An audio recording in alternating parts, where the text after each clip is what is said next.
네, 성인간호학 문제풀이 진행하도록 하겠습니다. 저희 성인간호학 세 번째 시간이고요. 투데이에 25번부터 진행합니다. 투데이 25번 보시면요. 식도암으로 광범위 식도절제술을 시행했다네요. 식도암이다라고 하면요. 어디에 발생하는 암일 거다?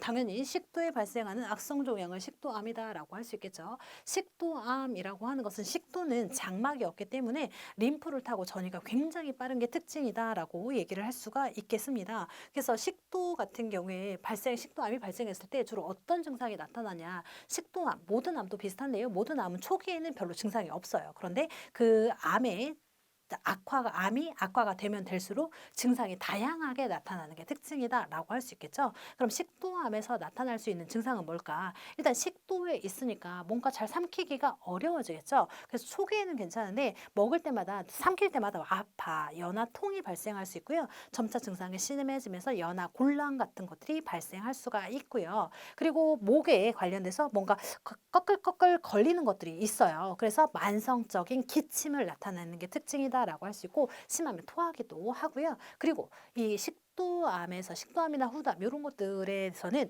지속적인 쉰 목소리가 있을 때는 이런 식도암이나 후두암을 의심해 볼 수 있다라고 얘기를 할 수가 있겠죠. 그리고 이런 식도암에서는 또 어떤 증상들이 일어날 수 있냐면 역류나 가스마리 등이 증상으로 나타날 수 있다라고 얘기를 할 수 있어요. 그러면 식도암이 있을 때 우리가 어떤 중재가 필요하냐? 모든 암의 중재는 세 가지로 얘기할 수 있어요. 수술적 요법을 하거나 항암 치료를 하거나 방사선 치료를 하거나 세 개로 얘기를 할 수 있죠. 수술적 치료라고 하는 것은 근본적인 치료다라고 얘기를 할 수 있고 암의 원인이 된 부위, 암이 있는 부위를 그대로 드러내버리는 것을 수술적 치료다라고 할 수 있겠고 항암 치료다라고 하면 항암제를 이용해서 암세포를 죽일 수 있는 약제를 이용해서 혈관을 통해서 그 암세포를 죽이는 거, 암세포를 죽이거나 없애거나 크기를 줄이거나 여러 가지 등을 행할 수 있는 게 항암요법이다라고 할 수 있고요. 방사선요법이다라고 하면 방사선을 직접 그 암에 조사해서 암의 크기를 줄이거나 없애는 방법을 방사선요법이다라고 얘기를 해요. 이 세 가지를 동시에 사용할 수도 있고 치료에 따라서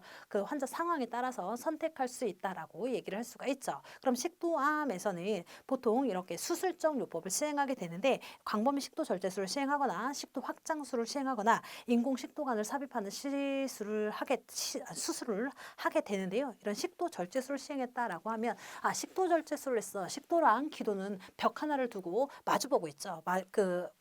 가까이 연결되어 있잖아요. 그래서 식도 수술을 했다라고 하면 식도 수술한 부위가 부종이 생기겠네, 출혈이 생기겠네. 그러면 기도가 좁아져서 호흡이 불편할 수도 있겠다. 호흡이 유지가 안 될 수도 있겠다. 그러면 제일 먼저 뭘 봐야 될까? 우리가 기도 유지가 되는지 확인해야겠다. 그리고 출혈이 발생하는지 확인해야겠다.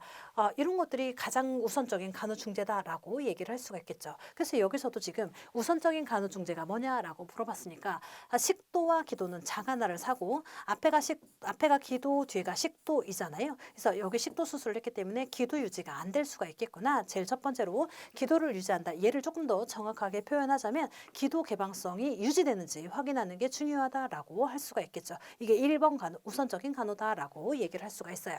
그 외에 분비물을 관찰하고 통증을 관리하고 머리를 움직이지 않게 고정하고 반자율을 채주고 이런 것들 다 식도암에 대한 간호 중재는 맞지만 우선적인 간호 중재를 찾아라라고 했으니까 정답은 2번이 된다라고 해요. 그럼 수술하고 나서 우리가 해줄 수 있는 중재는 뭐냐? 또 아까 뭐 방사선 요법을 하냐, 항암 요법을 하냐, 수술 요법을 하냐 이런 것도 했었잖아요.